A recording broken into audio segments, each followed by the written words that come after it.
Good evening, everybody. Welcome to the Farming Podcast brought to you by Private Property. My name is Mbali Mwoko. As always, your host every Tuesdays and Thursdays at 8 p.m. I really hope that you've been enjoying the Home Growers Gardening series here on Private Property. It's so fantastic to get out of the house environment for a change and also be in the open doors, showing you physically how to grow your own food at home. So I thoroughly hope that you've been enjoying the conversations with myself and Kath. If you've missed any of the episodes, be sure to watch the episodes here on YouTube, on our farming podcast channel on Private Property. And yeah, please continue to interact because we've got fantastic competitions running. If you're hearing noises in the background, please excuse that. I think some of our neighbors where I stay are having maybe a Chinese New Year or something New Year, but you know, there's a lot of fireworks happening in the background, so please excuse the background noise. However, today's conversation is all about ethical food production and maintaining a healthy food lifestyle. And we've got just the right person to talk to us, an entrepreneur in the agribusiness sector who's got a very interesting name. So today we're joined by Harun Moreira, who is the founder of LA Farms, Harun Moreira, rather, who's the co-founder of LA Farms. And we're going to talk about ethical food, how to maintain a healthy lifestyle, get to understand what LA Farms is all about and how they view ethical food production and what is it that they do. So if you have any questions for Harun, please do comment, like, share. You know, we love engagement here onto the show as always. And like I say, this podcast is for you to help educate and inspire you and also just get you integrated into the agri industry. Well, let's get straight into it. Harun, thank you so much for joining us this evening. How are you doing? I'm good, Mbali. Thank you very much for having me. Thank you. It's fantastic. Harun, I was just saying off air that, you know, you've got quite an interesting name, LA Farms. If you could just tell us about LA Farms, what does LA Farms stand for, and a bit about your story and your philosophy at LA Farms. So LA Farms stands for Look Alive Farms. It's a business that was started effectively by my in-laws many moons ago. My father-in-law and mother-in-law acquired a piece of farmland on the west coast, which borders the ocean, which is quite unique, between Veltrup and St. Helena Bay. And he was farming with sheep to start off with, and then cattle, Angus cattle, and then in the last couple of years, Wagyu, as well as other things such as organic fruits and vegetables, you know, and it mainly was for the family.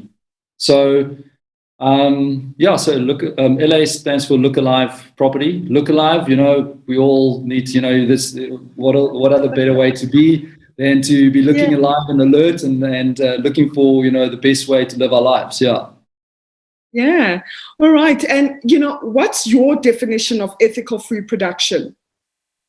Well, I think simply put, it's ethical food production or farming is very much around a sustainability model where it can be sustainable not only for the farmer, but also for the community and also for the planet.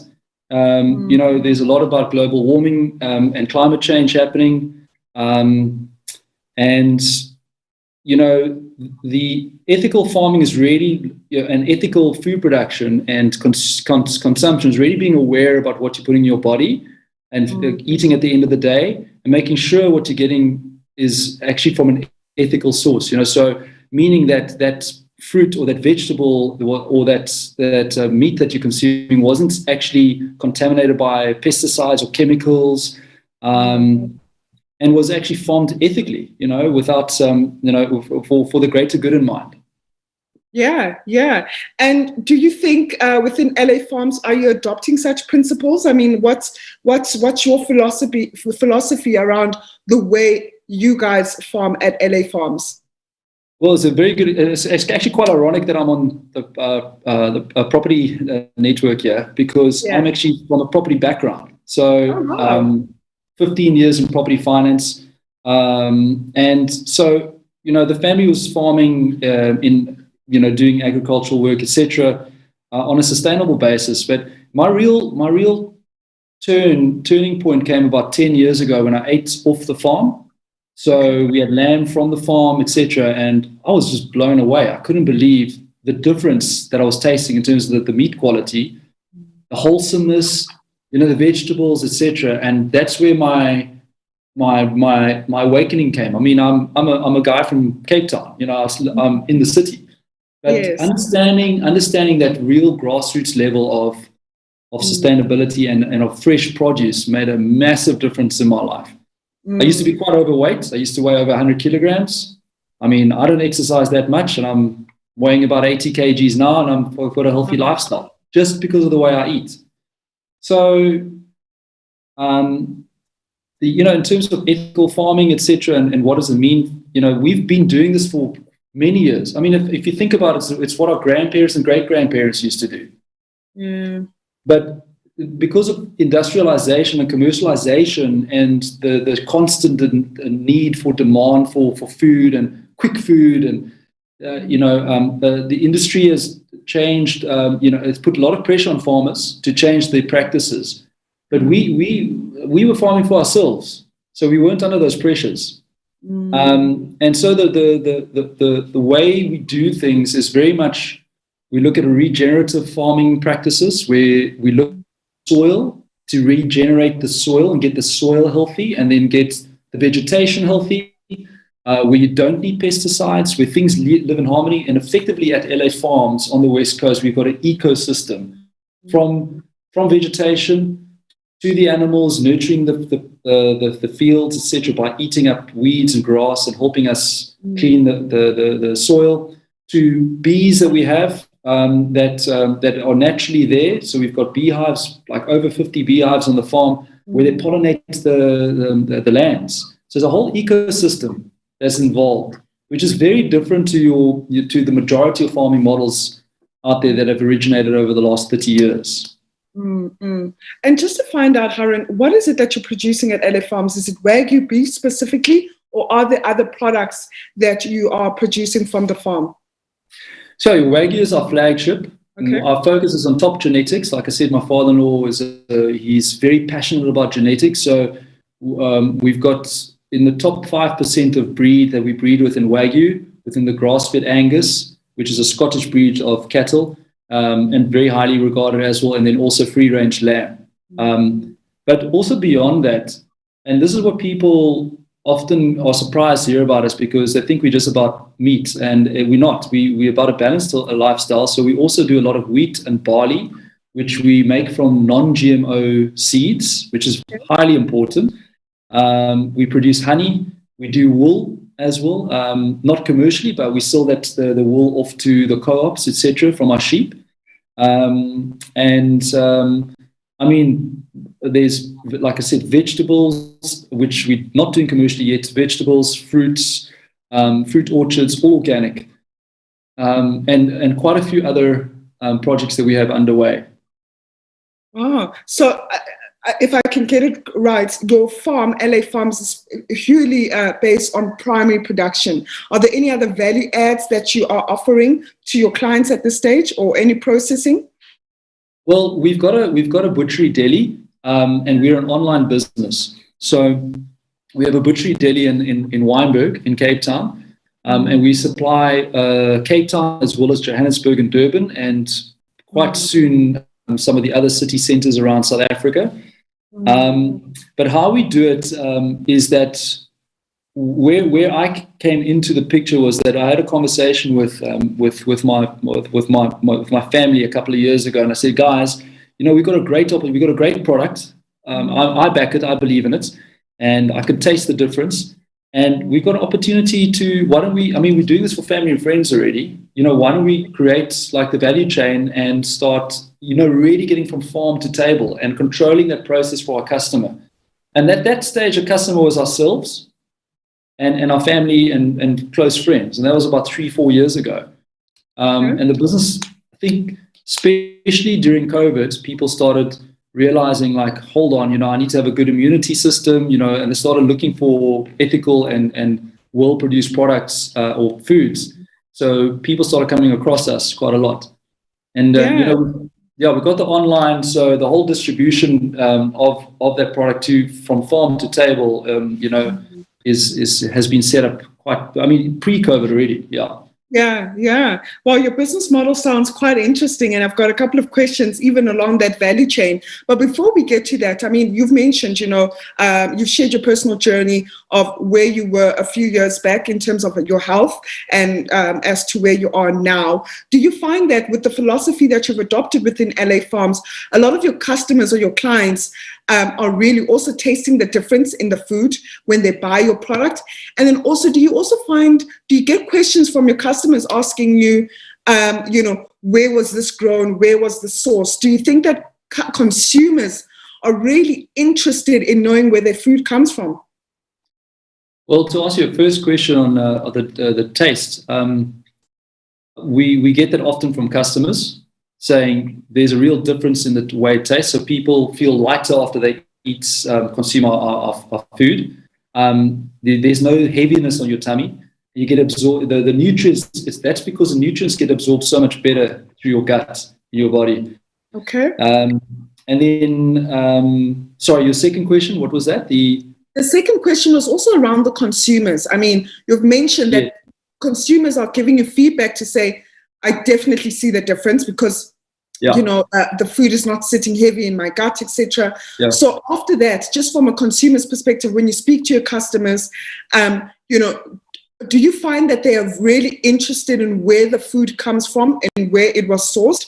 Or are they just buying because, the food at LA Farms just tastes great? I think that when they actually start to hear the story, they become very interested.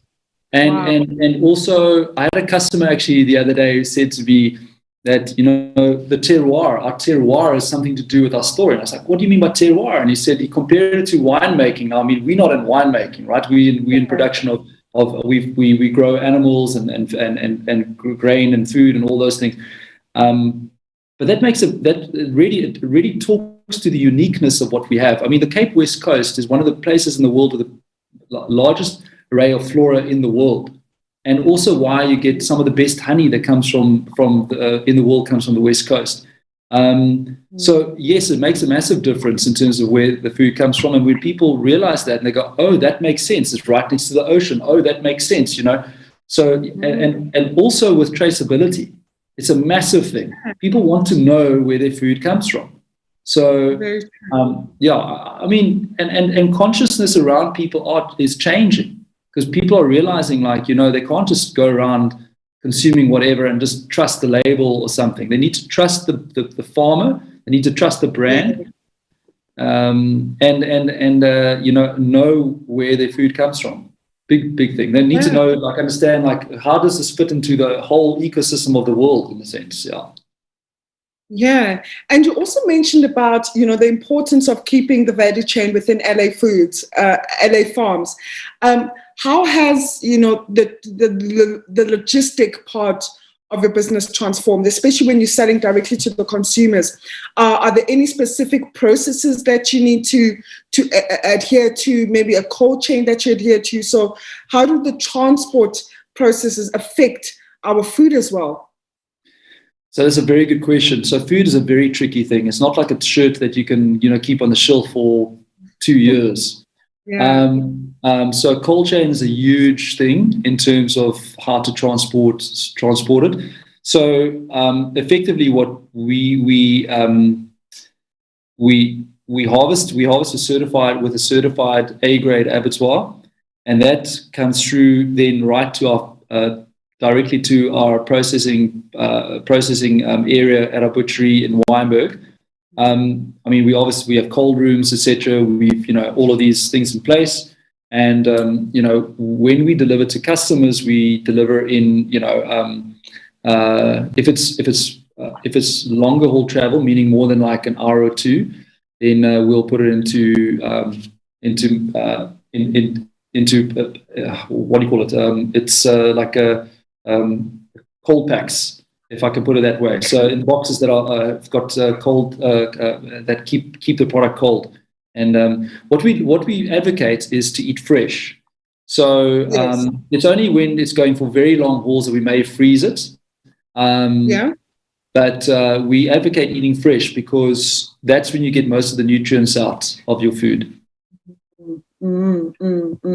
If you're joining us this evening, we're speaking to Harun Moreira, who's the co-founder of LA Farms, and we're talking about ethical food production and how to maintain a healthier food lifestyle. So if you are interested in knowing where your food comes from, how farmers take control of their production processes so that the crop or the product or the food that comes to your plate has a long shelf life, has a long traceability record, and is produced ethically. I think this podcast is for you if you specifically have an interest in this topic tonight. And Harun just shared a brief background about how LA Farms was started.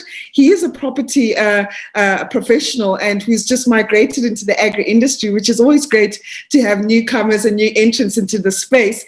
But, he's been with LA Farms for about 10 years and definitely knows a lot about healthy eating and ethical farming. Harun, I just want to find out, just speaking on sustainability and ethical practices, etc. And obviously being in the agri space for about a few years now, what do you think the South African landscape looks like around sustainable farming? Do you think farmers are adopting sustainable farming? Do you think are they more open to the way in which they're producing food, or are they still closed off? Because I can understand that being a commercial farmer, you have to compete with other farms. You want to, get onto the shelves of retail. You want to fetch the highest price of your product. So do you think that the agri industry is open in the way we are producing food as farmers? Or do you think we're still quite conservative and haven't really adopted the sustainability methods around farming? What's your perspective on this? I think that the majority of food production is still industrialized in South Africa. I'm not an expert in this field, so I just want to put that out there. But sure. Most of the meats and fruits and vegetables that you get are not organic and are not free range and are not grass-fed. I think also, let's be straight, from an economic point of view, it is a more expensive product. You actually need less of it. So over the lifespan of you consuming this way, you're probably going to spend the same amount of money. And then let's not forget the medical bills if you're not eating properly in the first half of your life.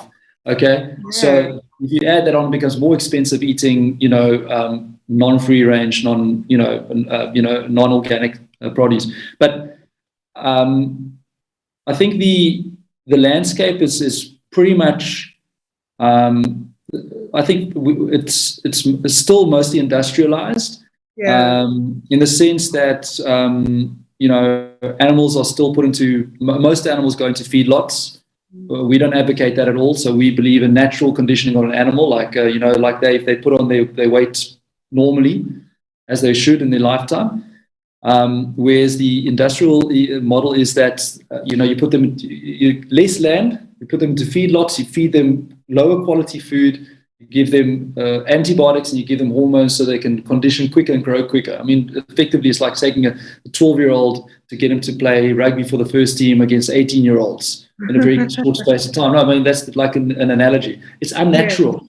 So the money, listen, it's tough. Business is tough, right? So and the demands from the consumer are high. So I get why the world has moved that way, but I think the door is open and opening more with people becoming more conscious of what they're putting into their bodies and saying, hold on a minute, I want to find those farms. I want to find that farm that produces food holistically, and I'll support that farm. So the door is open for that. And I think over the next 10 to 15 years, you'll definitely see an increase. If I look back 5 years ago, there was like significantly less people doing what we're doing. Now, like there's a lot more.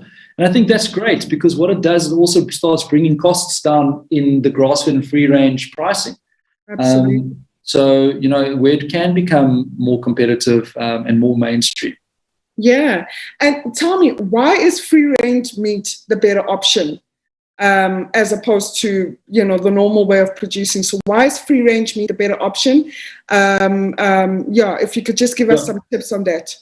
Very, very simple. Think about it. So you've got an animal. There's two animals, right? The one is sitting in a feedlot, no confined, no space to move, has to eat what's put in front of it. It's force fed. It gets antibiotics and hormones to grow quickly. Compared to an animal that's got the freedom to roam freely on an open field piece of land, consume what it wants to, all right, gets the right type of nutrients in, from mineral intake, etc. I mean, it's a no-brainer. Of course, that animal, that produce at the end of the day is going to be healthier and better and taste better and be better for a human being to consume. I mean, at the end of the day, you are what you eat. Yeah. And is it safe to say that free-range meat is more expensive? And if it is, why is that so? If the animal is grown and is grazing in a natural habitat, so to speak. So that animal, rule of thumb, that animal is going to take it's going to have a longer life before it gets to the weights that it needs to be where it's mature enough to be harvested. So that's number one. So it's going to cost more to have that animal walking around, etc. Because you have to still provide shelter, water, some type of proteins for it, natural foods for it as well. Yes. But I think also, the farm to table model, the way I see the true farm to table is where you are the farmer, you're taking it direct to the consumer. Okay, so I also need to speak about Farm Direct, Jakub Badenhorst, that has put a platform together. So I was doing this already, and then Jakub picked up on what we were doing, but he was doing this for other farmers, and I think what he's doing is great. So we're part of his platform as well. But the process from farm to table, if it's governed by the farmer, can be done at a better price than if there are agents in between. So I'm not saying that agents are not important, but people need to make their money on the way, like make margin, etc. So the way we do it is we go direct to the consumer. So we can actually get the free range product at a much better price than other free range and grass fed products out there. With a better quality, and that's how we get it right. And how do you attract the consumers to just specifically buy from you guys, with your farm? Because I'm sure there must be other farmers watching and are just thinking, we'd like to go online. We're fed up with, the red tape that we get in the more formalized businesses, whether it's retail, whether it's export markets, and just farmers are just saying, let's just sell directly to the consumers. Because I know as a farmer, I've had consumers saying, we'd like to buy peppers directly at your farm, and I've always stuck into that thing to say maybe the quantities are just too small because my model is business to business. So just to have one person buying 1 box or 2 boxes of peppers might not be sustainable for me. So how are you as a farm ensuring that you're gaining a lot of momentum and that consumers are buying in bulk or you're getting repeat customers to make the online trade more sustainable for you guys as a business? It's convenience. If something's convenient for your customer, and if you've got good quality product, if you've got a great product, you've got good convenience, you've got logistics sorted out, you've got a business model. And it's difficult to do that. It's not easy. I mean, it's very easy to put a website up, but there's a lot of work behind that. You've got to have your, all those things done. But the thing is, it's convenience. And I think, and when I say volume, I mean, we're relatively small. We're not a mass producer, but we've got a market that is growing and it's sustainable, and we're growing organically. For the first, listen, LA Farms have been around for 3.5 years. Yes, I've been involved for 10 years with the farm and this and that. But the actual LA Farms brand, when we started properly, was about 3.5 years ago. And for the first 2 years, it was tough, and still today, we have to grow and make it more convenient for the customer, that online experience, that in-store experience, etc. So, and you just have to educate and make more people aware about what you're doing, because if people don't know about what you're doing, you don't have a business either. So, it's about talking to people. Yeah. Absolutely. I know before we come to the end of the show, Harun, I just want to know, what are some of the first steps that one could take to ensuring that they eat more healthy? You mentioned about your weight loss journey, and just what are some of the first steps that, you could give to somebody watching the podcast tonight in terms of finding good ways to eat much more healthier? Well, I think the first thing is find ethical suppliers. So find out who does grass-fed. I mean, LA Farms, we do grass-fed beef. We do free grass-fed Angus, sorry, which is beef, but it's a very good type of beef. Yes. We've got free-range lamb, and we've got the Wagyu, which is reared effectively on a grass-fed basis. It's just not grass-fed certified because we're certified by a different body, the Wagyu Society of South Africa. But the first thing is find ethical suppliers. So, and then understand, see how transparent that farm is about their practices. And then there's the integrity. So when I talk about integrity, it's I'm talking about certification. So if someone says they're organic, request their certification. If someone says they're halal, request their certification. If someone says that they are grass-fed, ask them for their certification. This gives integrity from the farmer right through to the consumer. We've got all of these things in place, and I fought hard to get these things a couple of years ago because I knew it was going to become important. So that's the first thing. And then just do your research. I mean, you can Google it. If you Google, Wagyu or, listen, on our website, lafarms.co.za, we talk about the balanced eating, etc. So find those ethical suppliers. Don't trust all the marketing out there because there's a lot of places that will say. I'm speaking from experience here. Yes. I was involved in another interview, and we don't claim to be organic because we're not certified organic, but we know we run organic practices. So nowhere will you see that we are organic. But the interviewer then asked me, they actually made the comment to say they found out of 19 farms they audited, they found that only 2 were certified organic. The rest were just talking that they were, but they were doing it just to sell their product. So make sure that what you're buying is what you buy. Yes. And that's through certification. So that's the big one.